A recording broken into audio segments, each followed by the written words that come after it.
Hey guys, welcome to Interesting Video on Wild Rift. So today we're back with a Caitlyn updated complete guide for patch 5.3. And before we really jump into it, of course don't forget to check out Caitlyn's basic guide. I'll put them in the cards above for skills, different order tips and tricks, as well as a couple of combos.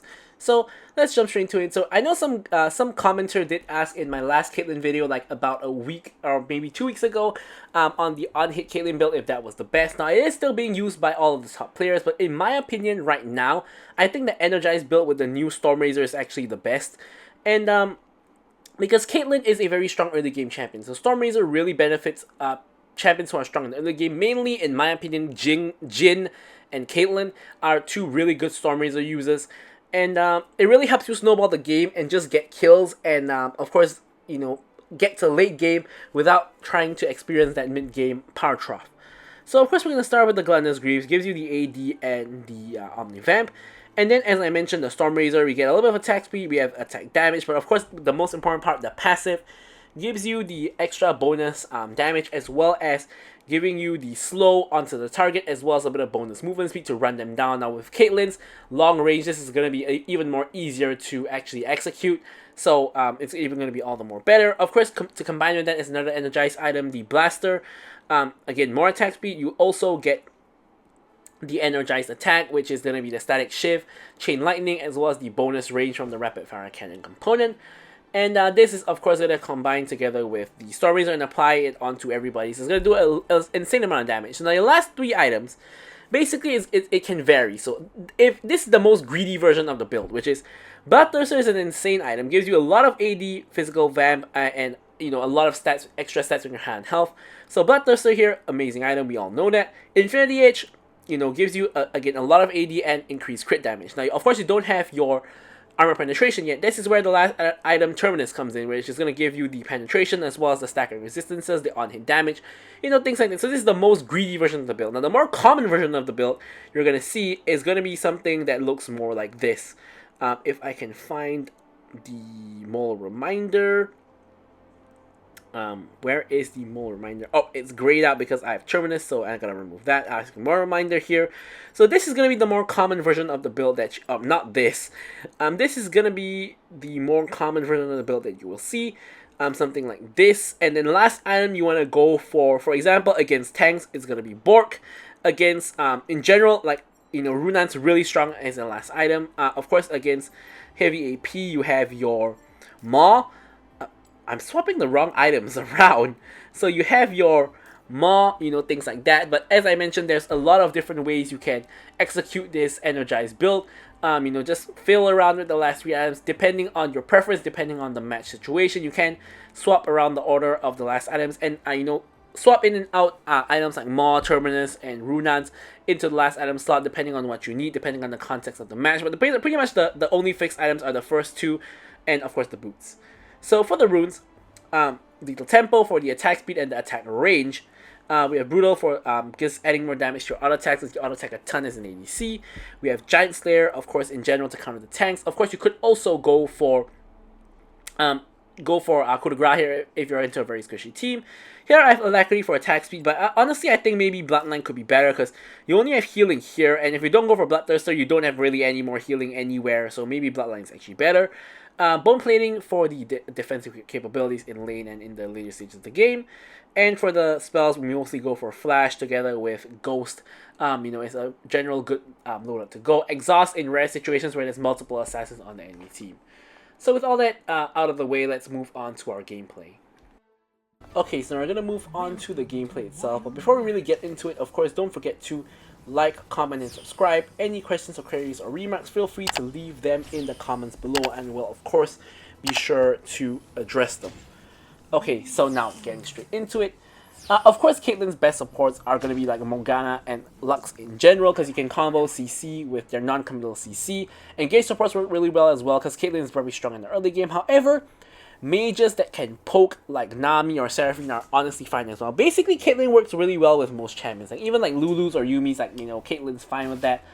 Probably not the most ideal, but yeah, it pretty much can work with anybody. So here against a Vayne Lulu. Now, Vayne Lulu is Always gonna be a little bit of a scary one, because like when you have like, you know, Lulu with like a hyper carry like Vayne, Zeri, Jinx, you know, things like that, you're kind of on the timer because you know you're gonna get outscaled by the Lulu lane, Lulu plus hyper carry lane when you reach like, you know, 3-4 items into the game. It's gonna be really difficult to kill the hyper carry. Hyper carry is gonna deal insane amounts of damage. So you basically, if you want to win this kind of lane, there's really only two options. Option number one, you play something that's scaling just as much. So for example, if you're playing against Vayne Lulu, you can play Zeri Yumi, or like, of course you can't control who your support picks, so you can play Zeri, you can play Jinx.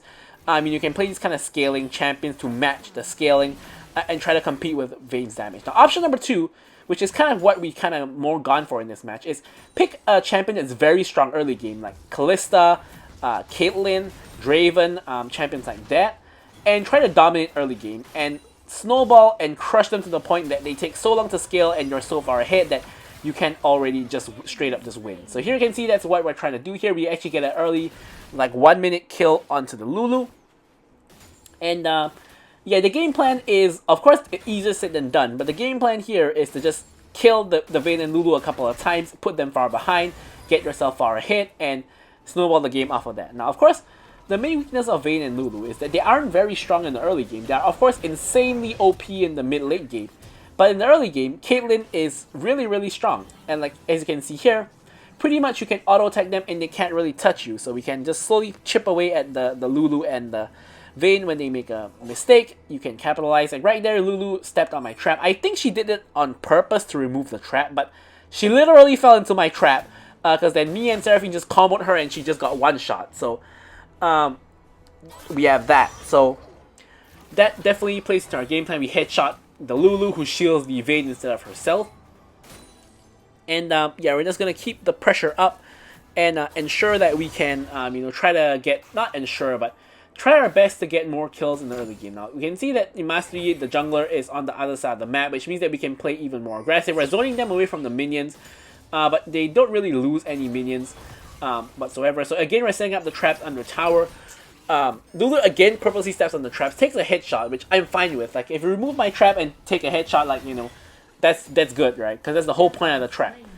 And here Seraphine goes for the ulti onto the Lulu. We one-shot the Lulu again. Now the good news is that we're getting kills. The bad news is that number one, we're killing Lulu and not Vayne. Of course, killing Vayne is more ideal because she's gonna miss CS. She's gonna you know, be set further behind because Vayne is the main carry at the end of the day. Like if Vayne is, you know, 0-0-0, Lulu is like 0-4, you know, Vayne is still gonna scale really well, still gonna get the goal, and is still going to be able to carry. So ideally you want to kill Vayne, number one.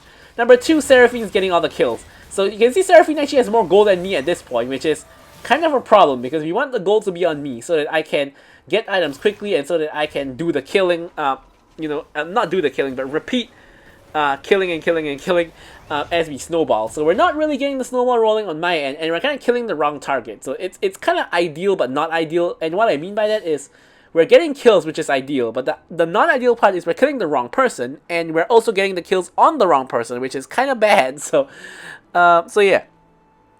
Anyways, regardless, we're gonna see what we can do about the situation, see how we can remedy the situation, which basically is to try to kill the Vayne.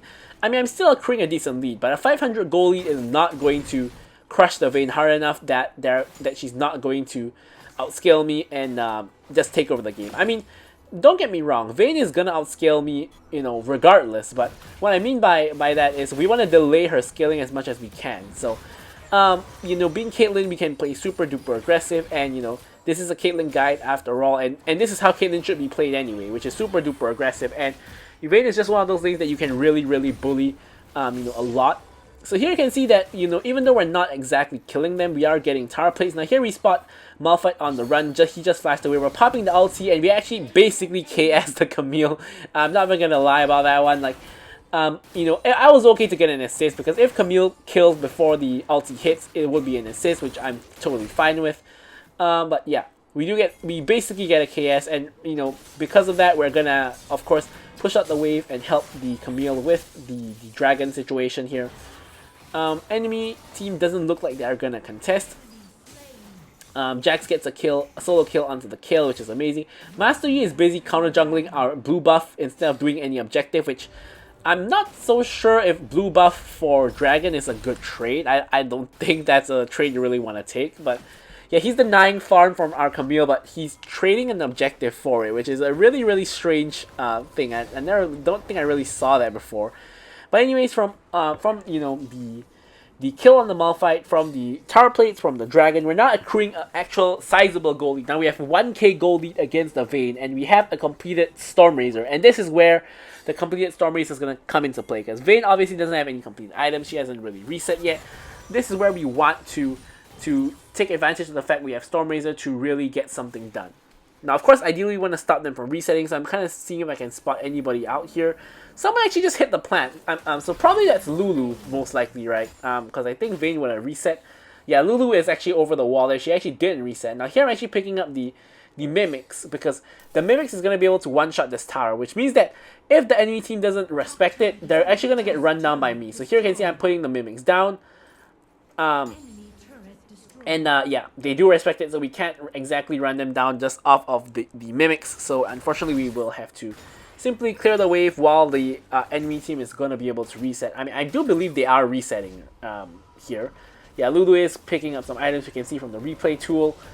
She is picking up some items. Vayne, I think, did not reset. I think she's still farming minions. But anyways, now we're trying to rotate mid, because we already got the tower. Brand also has already got the tower, so we can just swap lanes and rotate, but Brand doesn't seem to really wanna.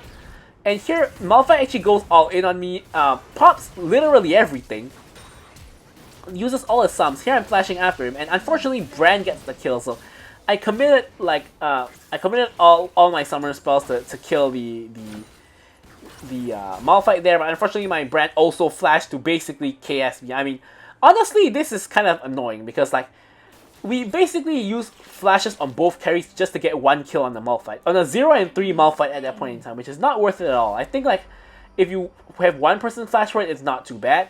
But you have two people flash for it, like that's just not a good deal whatsoever. So I'm pretty pissed off that the Brand actually just flashed to KS me there. Not because I got KS, but because it just makes the Malphite's death so much more worth. Like, if I was Malphite there, I'm thinking like, you know, I die for Caitlyn and Brand's flash. Like, that's a pretty good deal. So yeah, that's just not very ideal. So regardless, we are, of course, snowballing, and we're trying to grow our lead against the Vayne. And the most important part about growing our lead against the Vayne is we kind of need to actually kill the Vayne, right? Because we need to set her behind. She's still 0, 0, and 0, which means that she's still scaling decently well, and we're still going to get outscaled. So this is still an ongoing issue. But of course, it's easier said than done, right? You know, if I was the Vayne on the enemy team, I'm not going to let myself get killed so easily. So it's going to be a real challenge to get a kill onto the Vayne.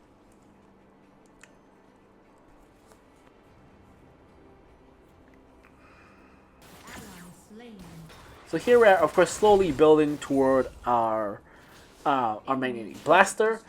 Seraphine picks up the anti-shield item, which of course is going to counter Lulu's shielding as well as Malphite's passive as well. So here I'm gonna pick up my magnetic blaster. So we have double energized item combo at this point. We're pretty strong. Kind of a little bit of skirmish is breaking out in the top lane. So here I'm kind of deciding whether to go mid lane or bot lane, because the enemy team is trying to take bot lane, but mid lane has a pretty huge wave not huge wave, but it has a wave that's coming in. So I'm actually going to go for the mid lane wave. My team actually loses the skirmish in top. Brand is making his way there, and Vayne and Lulu spot the fact that I'm mid and Brand is missing, and actually decide to go for a dive on Seraphine. I pop my ghost, and I'm actually able to finally kill the Vayne because she was over aggressive and got caught by Seraphine ultimate. And we even get Lulu killed off the back end, and Lulu even flashed. So there's double summoner spell down for Lulu. I mean, Vayne didn't use any summoner spells, so we killed her anyway, so that's great. And yeah, overall a pretty nice situation for myself. Now 3-0 and 3, and we're able to finally get the Vayne off of the map. And now you can see at this point, now is where the gold lead really starts to build. I'm 2.5k gold up on the Vayne now, and this is where I have like 2 items and she only has like 1.5. And if I play it correctly, I will be able to widen this gap even further, which is gonna mean that at some point, let's say when I have 3 items, Vayne is only gonna hit 2 items if that's an ideal scenario. And with that, you know, we can shut down the Vayne Lulu in the sense that they, you know, take too long to scale. Of course, you know, if the enemy team stalled the game for like another 15 more minutes or something like that, they're still gonna reach a point where Vayne Lulu is gonna be kind of unstoppable. Here I actually out and get the assist, so this time of course I don't KS, I just get the assist. In case you guys didn't know, as long as you're Caitlyn and you lock onto a target with your ulti, it's gonna always give you a target that dies. It's gonna give you an assist even if you never fire off the bullet. The fact that your bullet locked onto the target is already gonna give you an assist. So I like to do the thing where I try to time when the target is gonna die. Assuming I'm not trying to actually get the kill, right? I'm gonna time when the target is like gonna die. He's like 1 HP, and then I just ult him. My teammate kills him, and I get the assist. And that's gonna reset the ultimate to a 5-second cooldown, and you have your ultimate again. And basically, you got a free assist from a mile away. Here, Malphite goes in with the ulti onto 2, gets completely changed his seat, and gets one shot by the Brand. Now Brand is super duper overextended, has to flash away. Kayle is trying to chase him down. Level 12 Kayle. Almost ascended at this point, so we have a limited time to deal with the kill. Now, Kayle is another issue here. She's 4-4-1, and 2 items now about to hit level 13. And honestly, if like for example, if Vayne was like not doing well, which she isn't in this game, Vayne has like 7k gold. Lulu can actually instead buff the Kayle, who has like 9k gold, and she's actually really fat. She has like almost as much gold as me. Does the Kayle. So that's kind of an issue as well. But of course, we can't be shutting down the Kayle and the Caitlyn. Like that's just too much to ask from one person. So we kind of need our team to help out with that, but obviously my team has managed to instead die to her, and now you see Kayle's running down the Brand here. Now here I'm just focusing Kayle. I know her ult's gonna run. Now the issue is that I'm not getting run down by the Vayne because I'm all out of juice. I've used my flash and exhaust, I've used my spells. So we do get the kill onto the Kayle, but the Vayne gets the shutdown from me, which of course is a nightmare situation. Now the good news is that Vayne dies again. But yeah, you can see that that's kind of a nightmare situation because, you know, her getting my shutdown means that the gap between us is gonna go smaller, and you can see the gap is now only 1.5k gold from 2.5 because she got a shutdown from me. She also got some kills, so that's very not ideal. But yeah, at this point we have hit 3 items. We have actually gone for IE as a 3rd item instead of Bloodthirster because in this game we want like the max damage, and IE is gonna objectively give more damage than Bloodthirster. Although I do think Bloodthirster is a superior item in majority of situations because of the physical vamp it gives and the more AD it gives. But in this case, as a 3rd item, we have the boost to crit. Is gonna make it, you know, really strong.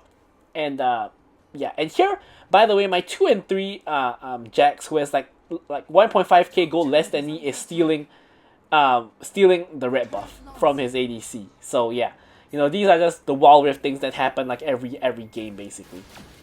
So here, my team making a play on Master Yi. I basically deal like half his HP with 1 auto attack with a burst. Here he gets ulted by Kayle. He goes into the meditate. He eventually dies, but he buys a lot of time for his team. Camille is now in the back line running down the Vayne and the Lulu. I ult the Lulu, but I know she's not gonna actually die from it. I'm just getting the ult for extra damage. The Vayne dies from my huge amounts of damage. Malphite ults the back and gets the kill onto the Camille. We do kill him though. So here I'm able to use the net into auto to kill off the Lulu for the ace. And now we can grab this tower and the inhibitor as well. So really nice chain of events here. Of course, as I said, I'm on the 3 item power spike, which is a really strong spot to be in. I'm not sure what Brand is doing because obviously we can't end the game with the Nexus shield, but he's mucking around the enemy base. We are having none of that. So in this game, you can see I'm actually going for the more traditional Moral Reminder build, and the reason I'm going for that is because there's a lot of healing on the enemy team. You have Kayle with the Riftmaker, you have Master Yi with the Bork, Vayne with the Wits End and the Bork, and we even have a Lulu who has a Harmonic Echo. So there is no way you can get away with going for that greedy build that I mentioned. That's why I mentioned it was greedy, right? So in situations where you can't go for it, you have to go back to your normal build of the IE as well as the Moral Reminder, which is exactly what I'm doing here. Huge bot wave has accumulated. We're going to quickly grab this wave and then rotate over to the dragon, which is just spawning. I'm going to set down the traps, ensure Master Yi cannot walk past. He actually walks straight into the trap. Like, I don't know about that one. That's kind of a huge disrespect. Gets one shot. Malphite walks into us, ults into us, I should say, but he's kind of really far behind. So here I make a big mistake. I flash in onto the Lulu because my thought process was, if I get rid of Lulu, she can't heal the Vayne, or buff the Vayne rather, and we can kill the Vayne. So, however, I think what I should have done is I shouldn't have flashed at all. I should have instead ulted Lulu, because Vayne was busy doing killing people in the front while Lulu was at the back. I highly doubt Vayne would have tumbled back to block the Caitlyn out for the Lulu. She probably would have been too tunnel vision on killing whoever it is she was killing, because I know if I was Vayne, I probably would be tunnel vision on killing the guy who's in front of me instead of tumbling back to block Caitlyn out for my support. So I should have probably just ulted the Lulu. I would have gotten the kill on Lulu anyway. I wouldn't have died. I would have saved my flash. And I don't know if he could have killed the Vayne or done anything to the Vayne or not died to the Vayne. But this is definitely a way more ideal situation compared to whatever actually happened. Good news though is that we actually pick up Mountain Soul. And while Mountain Soul is not a very big deal for Caitlyn, Mountain Soul does help Seraphine out a lot, because it basically means that her W is always going to be healed even if she single casts it, which is just makes Seraphine so much stronger basically. And now Malphite outs the Seraphine. It was kind of a bait. Now here I get baited instead, because I out the Malphite, I get the kill, but Vayne once again kills me. And now we're kind of reaching the stage where Vayne has scaled, and we're not in a very sticky situation where we have a 3-item Vayne who has a Lulu, and she's now finally getting kills.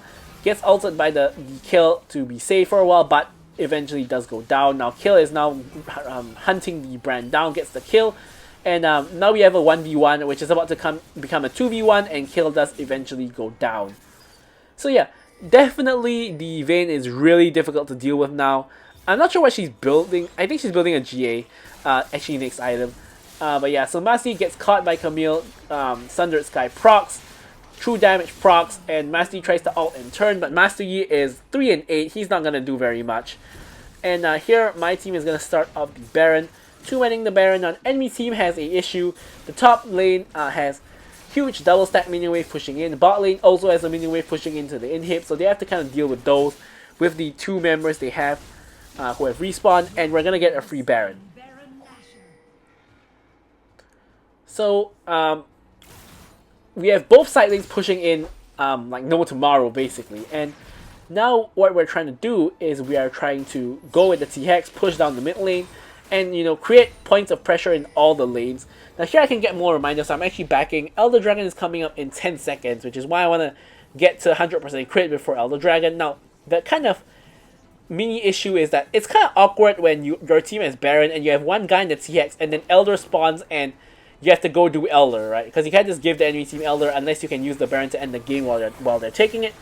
But basically, here we have the very awkward situation of T-Hex having to attack Elder. Thankfully, Master Yi just ignored it. Now here, look at this. I'm just gonna go auto attack. Master Yi is dead in 2 auto attacks with the Elder. Like, Master Yi actually kind of killed himself there because he killed the minion wave, which means he can't Q into the minion wave. He can't Q into me because I'm too far away. So he just dies in 2 auto attacks, which is kind of funny. He just goes down. So here I'm trapping all over the tower to ensure they cannot walk up to defend. They can only step up behind their towers. They have to give the tower, otherwise, if they walk into the trap, they're dead instantly, right? We saw that I took 2 auto attacks to kill Master Yi, and those weren't even headshots. Imagine like another squishy target like a Vayne or a Kale. Like 2 headshots is gonna kill them instantly. Speaking of which, you know, Vayne is in trouble. Malphite goes in with the ulti, nearly one-shots us, but again, he doesn't have enough damage because he's too far behind. We eventually do end the game with the help of the T-Hex ulti, and there we have it. So I'm going to leave you guys with the stats as usual. Thank you guys so much for watching the video, and goodbye.